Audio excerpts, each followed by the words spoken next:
ही देना, झूठ ही लेना, झूठ ही देना, झूठ ही लेना, झूठ ही देना, झूठ ही लेना, झूठ ही देना, झूठा ही भोजन बारी जबेना, झूठा ही भोजन बारी जबेना। नारद बाबा बड़े दुखी हो गए और नारद बाबा आगे जाकर के क्या देखते हैं, श्रीधाम वृंदावन में, वृंदावन में एक स्त्री जवान है, आजू बाजू दो पुरुष हैं, वे वृद्ध अवस्था के हैं और आचेत लेटे हैं।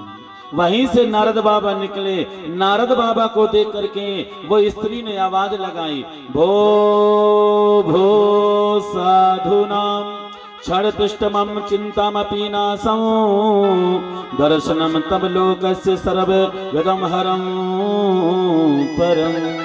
भो भो साधुनाम, याद रखना मेरे भाई बहन, संत कौन है? जो दुख का कर दे अंत, सुख दे अनंत, उसी का नाम है संत। महात्मा, महात्मा महान आत्मा, जो हमारी भटकी हुई आत्मा से परमात्मा से तार जुड़ा दे, उसी का नाम आत्मा।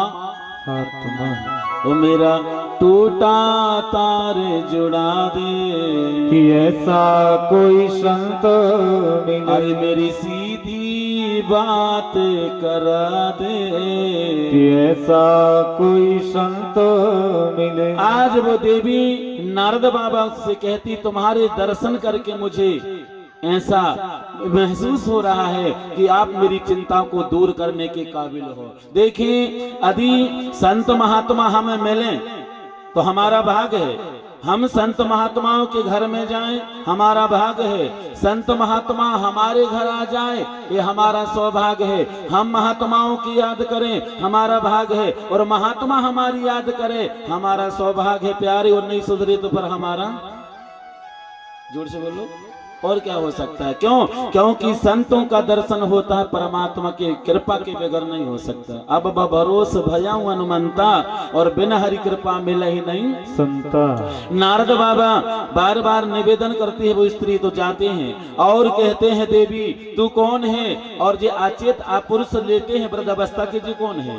अब थोड़ा सुनिएगा। वो कहती है नारद बाबा से, मैं भक्ति हूँ, और जो अचेत पुरुष जो लेते हैं ना, ये कोई नहीं है, मेरे बेटा ज्ञान और वैराग्य है। मेरा जन्म द्रविड़ देश में हुआ है बाबा, पालन कर्नाटक में हुआ, महाराष्ट्र में कहीं कहीं सम्मान मिला है, और गुजरात में जाते ही मैं बूढ़ी हो गई, परंतु मैं श्रीधाम वृंदावन में आई तो मैं काया कल्प पड़ गई, मैं जवान हो गई, परंतु मेरे जो बेटा है ना, जो ज्ञान और वैराग्य है, वे अवस्था जो है वृद्ध अवस्था के हो गए हैं। ये मुझे बड़ा दुख पीड़ा दे रही है। बताइए, माँ को वृद्ध अवस्था में होना चाहिए और बेटों को जवान, लेकिन यहाँ उल्टी गंगा बह रही है। बेटा वृद्धावस्था में और माँ जवान है। इसलिए मैं आपसे निवेदन करता हूँ मेरे भाई बहन, गंगा मैया की रज में, गंगा मैया की रज में शक्ति समाई हुई है। सर, गंगा मैया की रज में शक्ति समाई हुई है, और वृंदावन की रज में शक्ति नहीं प्यारे, भक्ति ही भक्ति समाई हुई है। राधे राधे। ये वृंदावन की रज की महिमा है। आज वह जवान हूँ, मैं भक्ति हूँ महाराज जी। नारद बाबा ने बहुत कोशिश किया ज्ञान वैराग्य को चेत अवस्था में लाने के लिए, यहाँ तक नहीं, यहाँ सतचित आनंद को प्रणाम करते हुए, जो प्रकाशमान जो सत्य है उसको प्रणाम करते हुए नारद बाबा ने गायत्री मंत्र जो 24 अक्षर के हैं उनको भी पढ़ा, लेकिन कोई प्रभाव नहीं पड़ा। भागवत जी में लिखा है, और सूत जी महाराज ऋषियों से कहते हैं नैमिषारण्य तीर्थ में कि हे ऋषिवर, आप कथा सार बताना। क्यों? क्योंकि कलयुगी जीवों के लिए समय नहीं है कथा सुनने के लिए। कथा सारम, आपका जो ज्ञान है सूर्यकोटि समप्रभा, बहुत बड़ा ज्ञान है आपको, इसलिए कथा सार सार बताना। और मैं भी कोशिश करूंगा कि आपको सार ही सार कथा सुनाऊंगा। मैं आपसे निवेदन करूं, आज नारद बाबा ने गायत्री मंत्र पढ़ा, लेकिन कोई प्रभाव नहीं पड़ा। नारद बाबा ने गीता का पाठ पढ़ा। गीता में 700 श्लोक हैं जो अर्जुन को भगवान श्री कृष्ण ने महाभारत में सुनाई थी युद्ध के समय में, लेकिन उसमें थोड़ा प्रभाव पड़ा। वे चेत अवस्था में तो आ गए, लेकिन पुनः ज्ञान वैराग अचेत हो गए। अब देखिए कोई व्यक्ति सोया उसे आप जगा सकते हो, लेकिन जग के सो गया उसके लिए कोई न कोई तो उपाय करना पड़ेगा। नारद ने वो भक्ति से कहा, देवी मैं जब तक तेरे बेटों को चेत अवस्था में ना ला दूं तो मेरी मन में शांति नहीं आएगी। और नारद बाबा चल दिए। रास्ते में नारद बाबा को आकाशवाणी हुई। आकाशवाणी ने नारद बाबा को कहा, सत्कर्म करो, सत्कर्म करो। नारद जी ने कहा, सत्कर्म क्या है? बिन सत्संग न हरि कथा, तेहि बिन मोह न भागो, और मोह गए जिमि राम पद हो न दण अनुराग। और जब भी परमात्मा मिलते हैं मेरे माई बाप तो राग से नहीं मिलते बल्कि अनुराग से मिलते हैं। भगवान के चरणों में राग मत होना चाहिए, भगवान के चरणों में राग नहीं बल्कि अनुराग होना चाहिए। अरे मिला ही न राघोपति बिन अनुराग, मिला ही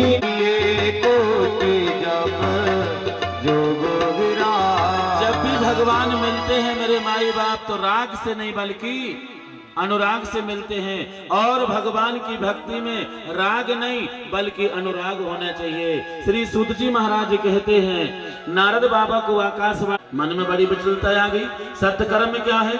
और नारद बाबा एक स्थान में बैठे बैठे चिंतित हैं। देखिए चिंता और चिता थोड़ा गौर करना कथा में। सनंदन सनातन और संत कुमारी मानस बेटा है, ये जा रहे थे नारद बाबा को देखे कि चिंतित क्यों है। नारद बाबा के पूछे, बाबा क्या है? तो नारद बाबा ने पूरी कथा बता दिया, ज्ञान और वैराग की। तो सनत कुमारों ने कहा, महाराज जी ये सब कलयुग का प्रभाव है। ज्ञान और वैराग जो कलयुग में जर्जर हो गए हैं उनकी कीमत नहीं है सर्व भक्ति की कीमत, इसलिए वो जवान हो गई है। नहीं समझे? 4 कुआं है और एक बीच में कुआं है। बीच वाला कुआं चारों कुआं को भर देता है, लेकिन जब कलयुग आएगा ना तो चारों कुआं मिलकर के बीच वाले को ना भरे। मतलब एक पिता 4 बेटों को पाल पोस करके बड़ा कर देगा, यहाँ तक नहीं शादी विवाह भी कर देगा, लेकिन जब समय आएगा तो चारों बेटा मिलकर के एक बाप को नहीं पाल पाएंगे। जिंदा में दंगम दंगा और मरने के बाद प्रेम से ले जाएं गंगा का मतलब रहा।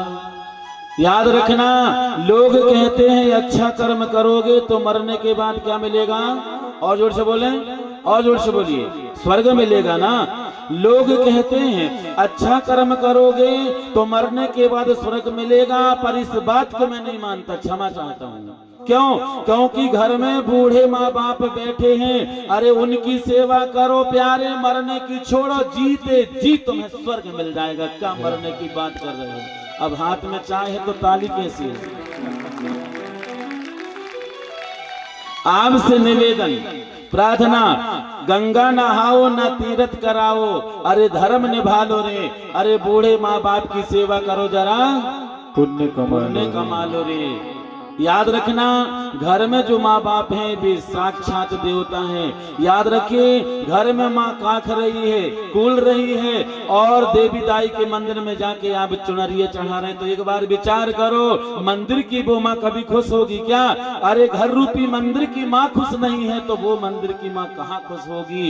याद रखना, पत्नी हमें पसंद से मिल सकती है लेकिन माँ बाप पसंद से नहीं प्यारे, पुण्य से मिलते हैं।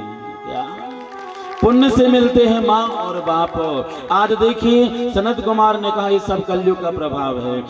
बड़े पत्थर ऊपर से जमीन में गिरे और छोटे पत्थर जमीन से ऊपर जा रहे हैं। जब घोर कलयुग आएगा ना तो बड़े लोग धर्म से हटेंगे और छोटे लोग धर्म को पकड़ेंगे और धर्म की ओर अग्रसर होंगे। और बड़े लोग क्या करेंगे? बोले बड़े लोग तो क्या करेंगे भैया? क्या बोले? सदा भवानी भजिया और सन्मुख रहे गिलास और 3 देव रक्षा करे फूटा चना प्याज। तो वो कहेगा बैकुंठ इतना ही है, नहीं समझे? राम राज में दूध मिला और कृष्ण राज में घी और कलयुग में वाह मिली तो मन चाहे सो पी। एक कलयुग का प्रभाव याद रखिएगा। कहते हैं अरे मंदिर में 4-5 कलारी में 30, अरे मंदिर में 4-5 कलारी में 30, अरे आरती में 1 9 पौआ में 30, मोरी खेर माता जरा सोच माता, कलयुग में हो रो खूबई अंधेर माता। इसलिए ये कलयुग का प्रभाव है। याद रखना, एक माँ बाप पिता अपने बेटों को पाल पोस करके बड़ा करते थे, सब कलयुग। यदि ज्ञान वैराग को चित अवस्था में लाना है तो भागवत कथा सुना दो। तो सनत कुमार ने भागवत कथा प्रारंभ किया, कहा बद्रिका धाम में, और ज्ञान वैराग कहाँ है?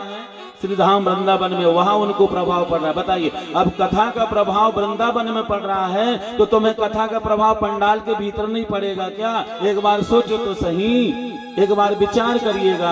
और जैसे कथा समाप्त हुई ना, तो ज्ञान और वैराग खड़े होकर के नाचने लगे। अच्छा बताइए, जिस माँ के बेटा स्वस्थ हो जाए, जिस माँ का बेटा जो है निरोगी काया हो जाए, तो वो माँ खुश नहीं हो जाएगी कि? बताइए, का है। लेकिन माँ की ममता को नापने के लिए दुनिया में कोई माँ का लाल पैमाना बनाई नहीं है। माँ की इतनी अपार ममता है, नहीं समझे?